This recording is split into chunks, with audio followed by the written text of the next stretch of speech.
Chicken roast আমরা বিয়েবাড়ির অনুষ্ঠানে যেভাবে তৈরি করে থাকি তার জন্য প্রথমে আমি এখানে 1 লিটার একটু বেশি তেল, কিছু রেগুলার গরম মশলা, দারচিনি, এলাচি, লং, তেজপাতা, জৈত্রী, হালকা কাবাব চিনি, এরপরে দেশি পেঁয়াজ দিয়ে দিচ্ছি 5 কেজি। এটা যখন বেরেস্তা কালার হয়ে যাবে 200 গ্রাম আদা রসুন পেস্ট দিয়ে দিচ্ছি। এটা এখানে হালকা ফ্রাই করে টক দই দিয়ে দিচ্ছি 500 গ্রাম, চীনাবাদাম পেস্ট দিয়ে দিচ্ছি 200 গ্রাম, কাঠবাদাম পেস্ট দিয়ে দিব এখানে 100 গ্রামের একটু বেশি। এরপরে পোস্তাদানা দিয়ে দিচ্ছি 50 গ্রাম।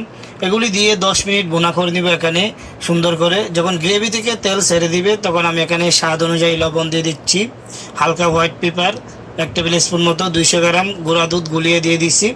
এরপরে আরও 5 মিনিট ভুনা করে নেওয়ার পরে এখানে আমি দিয়ে দিচ্ছি ধনিয়ার গুঁড়া, জিরার গুঁড়া, প্রত্যেকটা গুঁড়া এখানে আপনার 4 টেবিল স্পুন করে হবে। এরপর আপনারা যতটুকু স্পাইসি পছন্দ করবেন অতটুকু গুঁড়া মরিচ এখানে দিয়ে দিবেন। এরপরে গ্রেভিটা আরও 10 মিনিট ভুনা করে নিতে হবে ভালোভাবে।